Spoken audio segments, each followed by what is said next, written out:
All right, so we have talked about factoring trinomials when the leading coefficient, which is a, is equal to 1. So when it's equal to 1, you use the x method, all right? And then you can go straight from the x method to your answer. But what happens if the leading coefficient, the a, the number in front, in the very front of the trinomial, is greater than 1? Then you've got to have an extra step. So we know our trinomials are normally set up like this: some number, x squared, plus some number x, plus some number in the back. Normally, we've been having all the problems where this is a 1, so there's no number here, and you just have to do the x method and you're done. But we're going to have an actual number in the front. So when you have a number in the front, you can't just do the x method and then write your answer. You've got to use the x method and then do another step after that.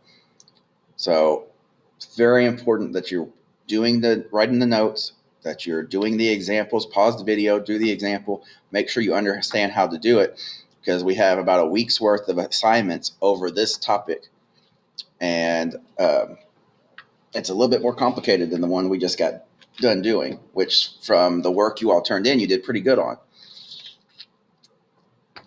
So make sure you're paying attention as we go through this. So we're going to use the x method. So that's the first thing we're going to do, is use the x method like we did before. And then we're going to use what's called the grouping method to finish it. So first thing, we know to use the x method. You look at the problem and you know the number on top is a times c. So normally it was just 1 times that number and you'd write it there. But now there's a number here. So a, the number in the front, times the number in the back. 2 times -6 gives us a -12 in the front. And then we know that the bottom number is your b. So if we look, our b is what's in front of the x. Is there a number there? No, this one doesn't have a number, which means it's a 1. So you would put a 1 there. So now you do the same thing we've been doing the last few days. X method, you need to figure out, okay, what should the side numbers be? So what times what equals -12 when you multiply them, but when you combine them, when you add them, equals 1. So remember, you can write the factors of the top number. So 1 times 12. Can I add or subtract 1 and 12 to get 1? Nope. 6 times 2 is 12. 6 plus 2 is 8. 6 minus 2 is 4. Can't give me a 1. 4 times 3 is 12. 4 plus 3 is 7, but if I subtract them, I can get 1. So I would say, okay, I've got a 4 and a 3 is 12. 4, and I need to subtract 3. 4 minus 3 gives me 1, and a positive and a negative is a negative. 4 times 3 is 12. All right, so that shouldn't be anything new. That's what you've been doing for the last few days. So figure out what multiplies to get this. Now, when your a is just a 1, the last few days you've been able to just go, okay, I'm done. X plus 4 times x minus 3, and you'd be done. But that doesn't work now, because if you do FOIL method and multiply this out, you will not get this. So that does not work. So we did the first step, the x method, which you've been used to doing. So now we got to go to our next step, which is, since a is greater than 1, we can't just write the binomials now, like I just said. We need to rewrite your polynomial, but you're going to replace the middle term with our 2 new numbers. You need to write down what's underlined here, because without this part, you're going to have some major issues on this. So pause the video, write this down. You are going to rewrite your polynomial, but replace the middle term with our 2 numbers. So this was our problem before. We are going to replace this with the 2 numbers we got here. Okay, so let's look at what that means. You're going to rewrite the polynomial, but replace it. So I got a 4 and a -3. So I'm going to put 2x squared stays the same. Instead of the plus x in the middle, I now have 4x And what some students do, because they sometimes forget to put the x here, they go ahead when they do this and they just write the x next to it. So they remember, okay, I need to put 2x squared plus 4x, and then I have a minus 3x, and then minus 6.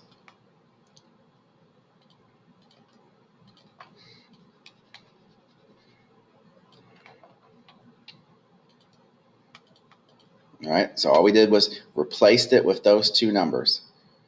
All right, now it's time for the grouping method. Grouping method, you take your problem. So we have our problem we just wrote there. So we're going to do the grouping method. Grouping method, we're going to split the polynomial in half and put each half in parentheses. So all that means is that you're going to make it, instead of a polynomial with 4 terms, you're just going to make it a binomial. So basically all you're doing is saying, okay, I have this right here. I'm just going to put parentheses around it. That's all you're doing. You're just breaking it apart and putting parentheses around it. So that's all this is. You don't need to write all this down when you're doing the problem. Here's your problem. Just put parentheses around it. That's all you got to do. All right, so let's go back over that real quick. You had your original problem. You took your two side numbers and replaced it in the middle.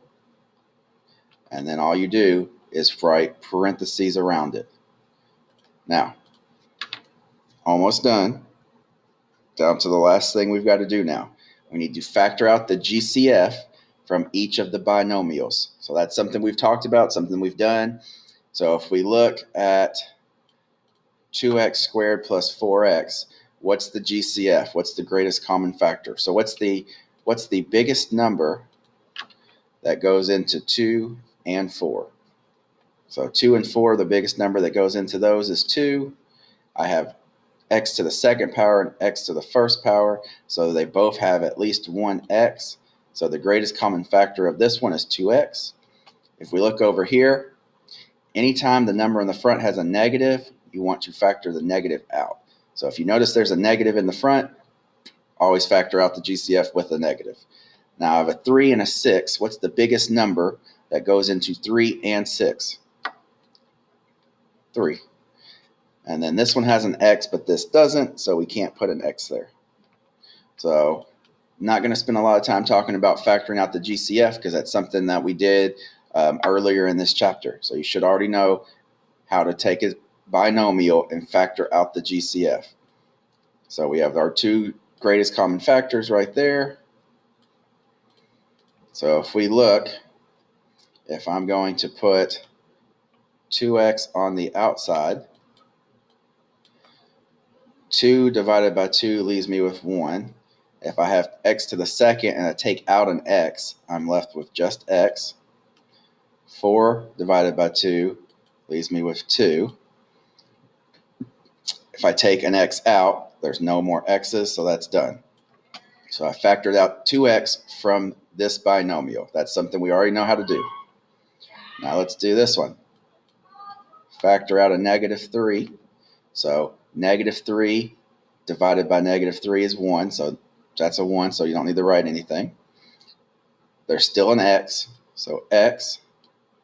And then negative 6 divided by negative 3 is a positive 2. So we factored out the greatest common factor from this one. And then what you should notice is that inside of the parentheses, we end up with the same thing. So if you do this and you end up with the same thing inside of the parentheses, then that means you did it right. That's how you check yourself. When you get done, if, oh, I had the same thing here as here, then you know you're on the right track. If you ended up with x plus 2 and x plus 7, you know you did something wrong. All right, so go ahead and scroll down. So we have our 2x times x plus 2, our negative 3 times x plus 2. And now we can go ahead and write our answer. And the way you write your answer is you rewrite as two binomials. So the number that the GCFs get combined to make your first binomial. So I've got 2x and a minus 3. So then I put 2x minus 3 in the front, and then these are the same. That goes in the back, x plus 2. And then you're done. If you use FOIL method and factor that, you will get that answer. So this is, out of this unit, this is the toughest part of this chapter because it is the one that has the most steps. Now, this is a lot of writing for one problem. However, when you do these, it's not this much. That was just so I could show you every single step. So as we do the examples, it's going to start to look a lot easier. All right, so let's just look at, we have this problem. So remember how we solve it. We use the X method. So we look at it and we go, okay, 2 times negative 9 is negative 18. Our B is 3. 3 goes on the bottom. X method. You've done that before. So 2 times negative 19 is negative 18. 3 goes on the bottom. Then you look and say, okay, what times what gives me 18, but I can add or subtract and get 3. So you've got 1 and 18. Nope, that doesn't give me 3. You've got 9 times 2. Nope, I can't get 3 from that. 6 times 3 is 18. 6 minus 3 is 3. So that works. So we can say 6 times 3 is 18. But we need it to be negative 18. So one of these has to be negative. I need a positive 3. So 6 minus 3 is positive 3.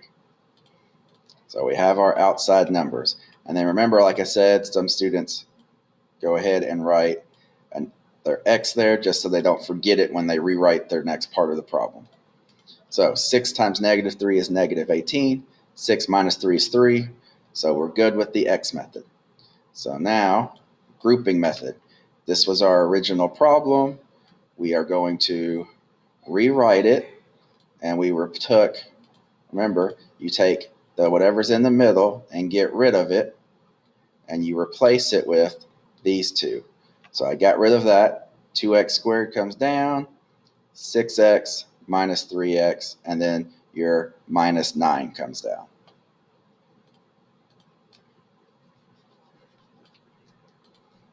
All right. So next step, put it in parentheses. And then we're going to have to figure out the greatest common factor. So I'll scroll over here. Instead of just showing you the answer, work it out. So 2x squared and 6x. 2 and a 6. What's the biggest number that goes in the 2 and 6? 2. X to the second and x, they both at least have an x. So I've got 2x, and then 2 divided by 2 is 1. I have x to the second. If I take away one of the x's, I'm left with just x. 6 divided by 2 is positive 3. I have an x, but I took it out, so now there's no more x's. So that's our first one. All right, and then we do our next one. It has a negative in the front. If there's a negative in the front, we don't like that. So we always take out the negative if there's a negative in the front. So now I have a 3 and a 9. What's the biggest number that goes in the 3 and 9? 3. This has an x, this doesn't, so all I can take out is the negative 3.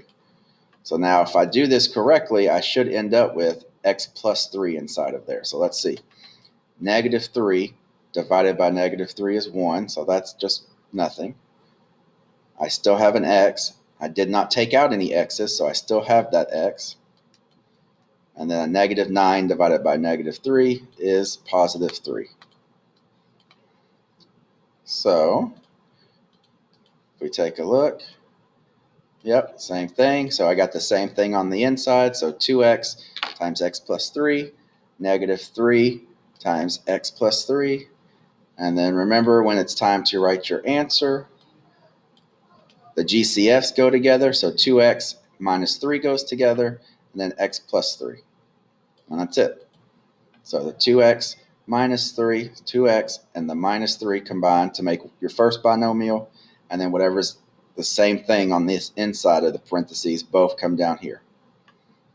So See how it's not as much work now? You do the X method, you replace the middle term, put it in parentheses, factor out the greatest common factor, and write your answer. Let's look at another one. All right, so X method. 4 times 3 is 12. Negative 8 on the bottom. So what times what is 12? But when you combine them, you can get 8. So 6 times 2 is 12. So 6x and 2x. 6 times 2 is 12. 6 plus 2, though, is positive 8. We need a negative 8. So we make both of these negative. Negative times negative is positive. 6 times 2 is 12. Negative 6 minus 2 is negative 8. All right, so then we say, okay, let's rewrite it. Remember, this is going to disappear. So we've got 3x squared. And instead of that, we now write these in. So minus 6x minus 2x. And then we come over here and grab our back number, plus 4. So we did X method. We replaced the middle term with our two new ones. And then we parentheses. All right, greatest common factor. What goes into 3 and 6? 3. I've got 2 x's, I've got 1 x, take out an x. 3 divided by 3 is 1. I have 2 x's, I take 1 out, I'm left with an x. Negative 6 divided by 3 is negative 2. I have an x, I take the x out, and that's it. Negative 2 and 4. There's a negative in the front. Remember, anytime there's a negative in the front, you always pull out the negative. What goes into 2 and 4? 2. That has an x, that doesn't, so I can't pull out an x. Rewrite that so it looks better. All right. Negative 2 divided by negative 2 is 1. I still have the x. 4 divided by negative 2 is negative 2. So we check. Inside the parentheses, is it the same? X minus 2, x minus 2. So I know I'm good. So then I combine our GCFs. So 3x minus 2 times x minus 2. So we went from having all the big long work to just this. So when you do these problems, this is what you should have on your paper when you show your work. Your X method, rewrite it, put parentheses around it, pull out the GCF, write your answer. So if you need to pause the video, look at that, go back, rewatch it, make sure you understand how we came up with this. All right.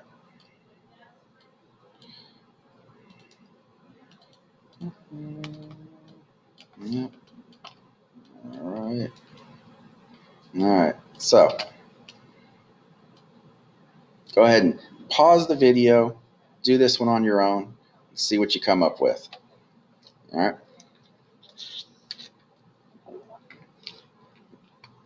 All right. So hopefully you did that. Now let's take a look. X method. 5 times 12 is 60. 19 goes on the bottom. Now, this is some of them you will have some bigger numbers. So sometimes it helps to go to Google and type in factors of 60, and it'll show you a list of factors instead of wasting your time trying to figure out all of them.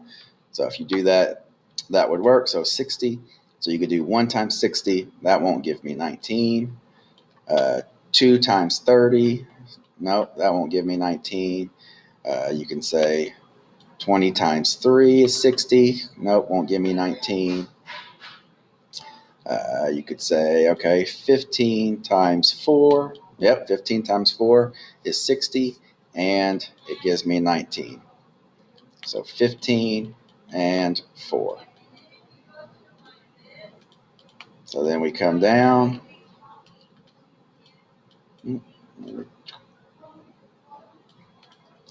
All right. So we look at this and we go, all right, rewrite it. 5x squared. This goes away. We replace it with these two. So 5x squared plus 15x plus 4x. Bring down your 12. And be very careful, because what some students, when they were making mistakes on this, they took this number and wrote it here. Don't do that. Make sure this number in the back is what gets brought down. All right, parentheses. Find the greatest common factor. What's the biggest number that goes in the 5 and 15? 5. I have two x's. I have one x, so we can pull out an x. 5 divided by 5 is 1. I have two x's, take away an x, all I'm left with is x. 15 divided by 5 is 3. I have an x, but I took it out, so now there's no x. Come over to this one. What's the biggest number that goes in the 4 and 12? That would be 4. 4 divided by 4 is 1, so all I have is an x. 12 divided by 4 is 3. Are the numbers on the inside the same? Yep. So now write your answer. The GCFs go together, 5x and a plus 4. And then your x plus 3 goes together. So that's what you should have ended up with. So, it's really important, if you are really confused on this, come to the Google Meet on Monday so we can talk about it and make sure you understand what's going on. Do some example problems together. We can pull up your assignment and look at it together and go through the actual problems to make sure you understand how to do this. Because like I said, we're going to be doing this for the next week. So if you have trouble for the next week, that can really hurt your grade.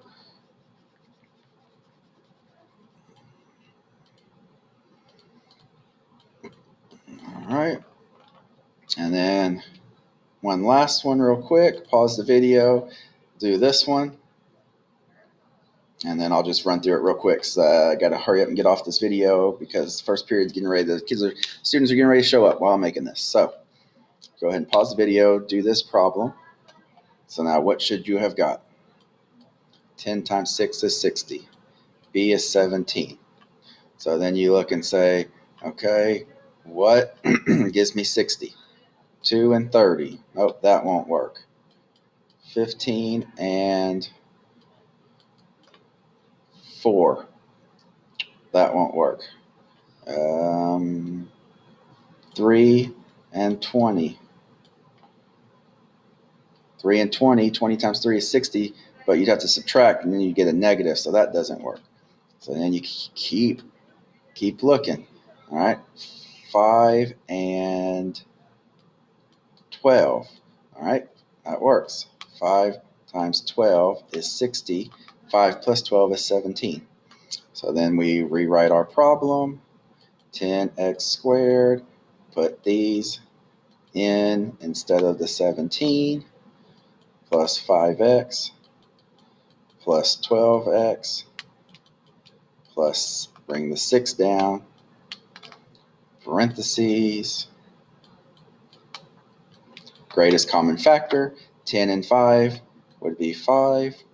X squared and x would be x. 10 divided by 5 is 2. 2 x's, take out an x. X. 5 divided by 5 is 1. X, take out an x. So there's no x's. So what some students would do on this, and they would make a mistake. We have short 5 subs today, so all of us will be covering classes today. So they would end up doing this.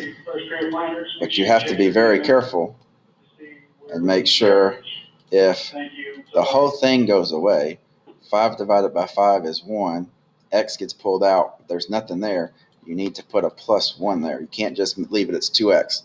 If this is 5x and I'm pulling out 5x, then you got to have a plus 1 right there. Over here, 12 and 6, pull out a 6. 12 divided by 2 is, or 12 divided by 6 is 2. I still have an x. 6 divided by 6 is 1. So then write your answer. 5x plus 6 goes together. And then 2x plus 1 goes together. So, like I said, if you have questions, email me, come to the Google Meet to get help, rewatch. If you go to do your problem and you get stuck, go back to this and rewatch it. Watch one of the examples, all right? Because every single problem is going to be just like these. You have an example that's like every problem that you're going to run into. So go back, watch the video, rewatch a problem, make sure you understand what you're doing. All right? If you need help, email me, let me know, or come to the Google Meet. All right.